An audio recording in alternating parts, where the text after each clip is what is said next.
नमस्ते छात्रों। आज हम हिंदी का पाठ कविता जो है पहली कविता देखने वाले हैं, जिसका नाम है भारत महिमा। महिमा मतलब भारत का गौरव गाना।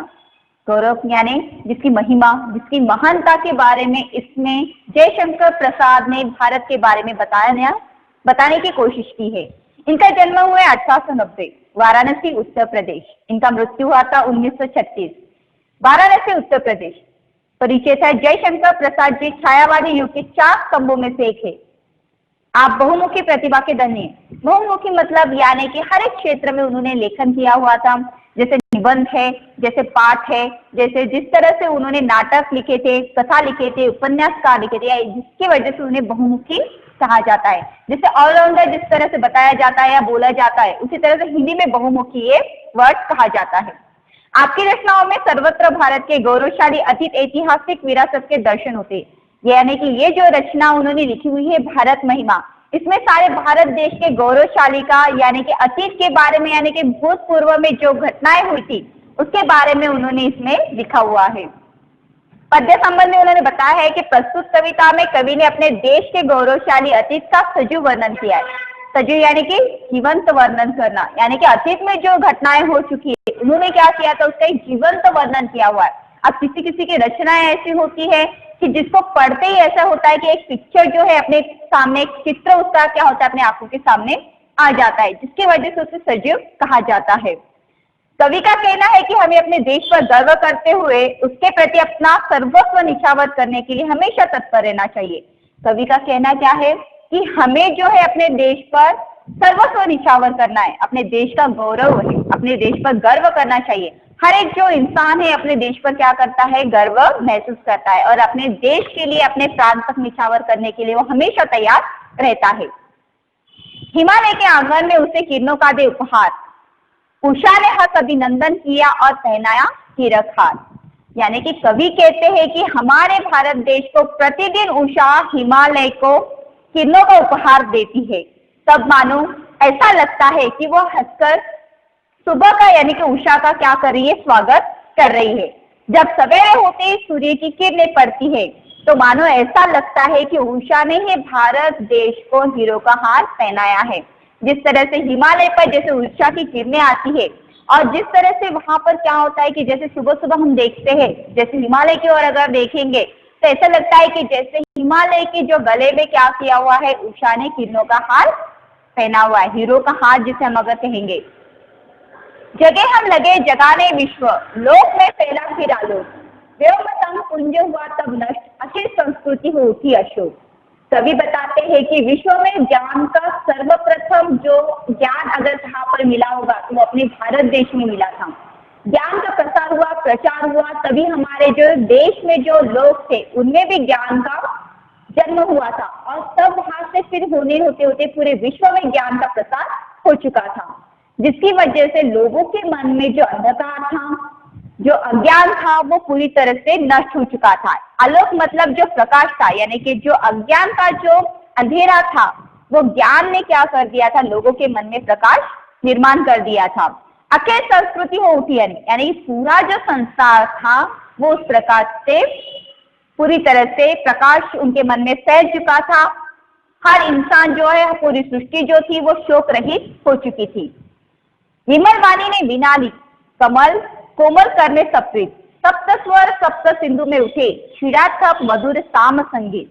जिस तरह से उन्होंने बताता है कि हमें तो पता है कि जो संगीत की जो देवी है सरस्वती, जो सरस्वती जो थी उन्होंने अपने हाथ में वीणा ली, पवित्र वीणा लेकर उन्होंने क्या किया था, अपने कोमल से हाथों में उन्होंने वो वीणा उठाई और उन्होंने फिर वो वीणा से मोहक वाणी जो सप्त सिंधुओं में सातों स्वर की जो महक गूंजने लगी, जिसकी वजह से अपने स्वरों का जो साम संगीत का जन्म हुआ था।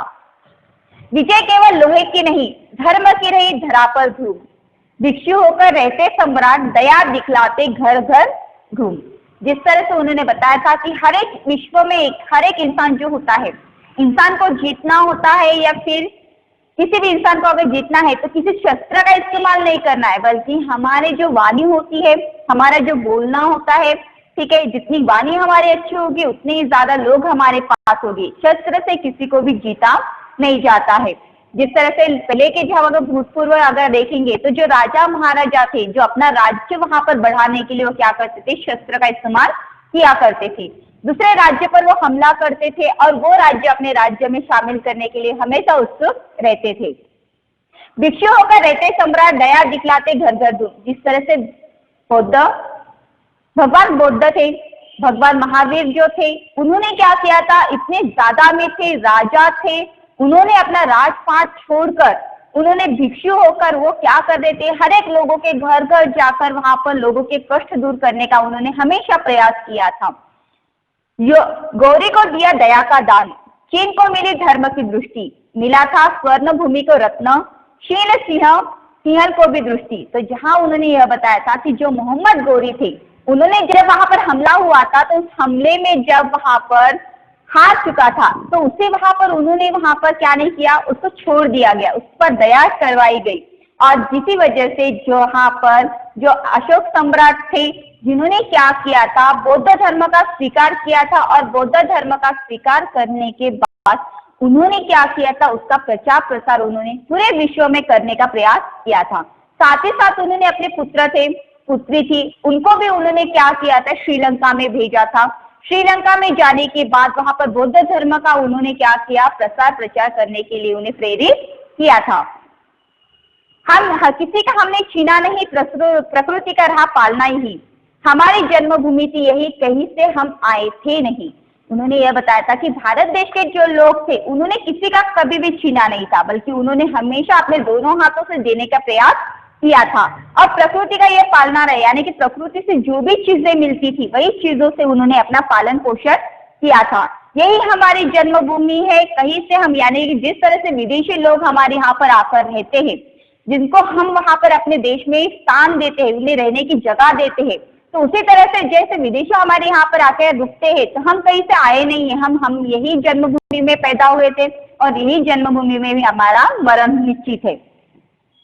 चरित्र से पूर्ण, भुजा में शक्ति, नम्रता रही सदा संपन्न, हृदय के गौरव में था गर्व, किसी को देख ना सके विपन्न। जैसे उन्होंने बताया था कि हमारा जो चरित्र था वो हमेशा अच्छा रहा था, पवित्र था। हमारी जो भुजा थी, हमारे हाथों में इतनी ज्यादा शक्ति थी कि हम हमेशा हर एक काम करने के लिए उत्सुक रहते थे।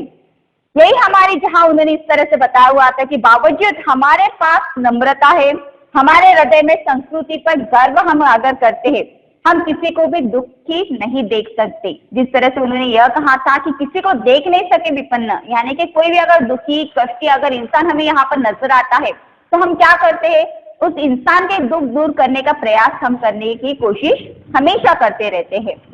हमारे संचय में था दान, अतिथि थे सदा हमारे देव, वचन में सत्य, हृदय में तेज, प्रतिज्ञा थी हम रहती थे। यहाँ पर जो उन्होंने बताया था कि हम जो धन का संचय करते थे, जो धन जमा करते थे, वो धन हमारे लिए जमा नहीं करते थे, यानी कि जहाँ लोगों को अगर जरूरत पड़ती थी वो दोनों हाथों से हम क्या करते थे, वो धन को दान किया करते थे। और हमारी भारतीय संस्कृति में यहाँ हमेशा कहा जाता है कि जो अतिथि हमारे घर पर आते हैं, तो अतिथि को हमेशा भगवान का रूप माना जाता है। उनकी देखभाल अच्छे से, उनका खाना पीना सभी जो लोग हैं उनका अच्छी तरह से करते हैं।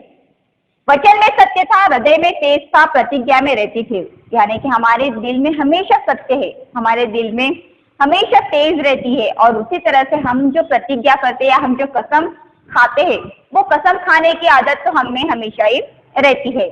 वही रक्त है, वही देश है, वही साहस है, वही ज्ञान, वही है शांति, वही है शक्ति, वही हम दिव्य आर्य शांति। तो हाँ, उन्होंने बताया था कि हमारे जो रक्त है, हमारे रक्त में वही उछाल उफान हमें नजर आता है, हम वही देश के साहसी लोग हैं जिन्होंने शांति, वही शक्ति और वही हम दिव्य आर्य संतान हैं। यानी कि जो पुराने जमाने में जो राजा महाराजा जैसे अशोक सम्राट होके गए, महावीर है, बौद्ध है, ऐसे जो लोग हैं, ऐसे लोगों के हम संतान है, दिव्य आर्य संतान हैं।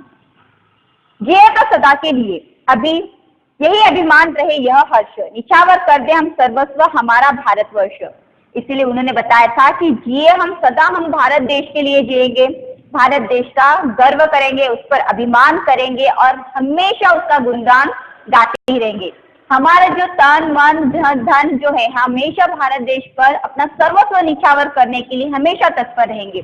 जैसे वहां पर भारत देश की जो सीमाओं पर जैसे सैनिक वहां पर दिन रात हमारी रक्षा करने के लिए जूझते रहते हैं, वहां पर जो कोई पैसे के लिए काम नहीं करता बल्कि वो अपने भारत देश की रक्षा करने के लिए, अपने देश की रक्षा करने के लिए वहां पर जो अपने खून जो है अपना बलिदान देकर वो क्या करते हैं, अपने भारत देश का संरक्षण करते हैं, रक्षा करते हैं। तो उसी तरह से हमारा भी कर्तव्य है कि हम भी हमारे भारत देश पर हमेशा गर्व करते जाए, भारत देश की महिमा गाते जाए, उसका गौरव करते जाए और उसी तरह से हमारे भारत देश पर हम अपना सर्वस्व निछावर करने के लिए हमेशा तैयार रहे।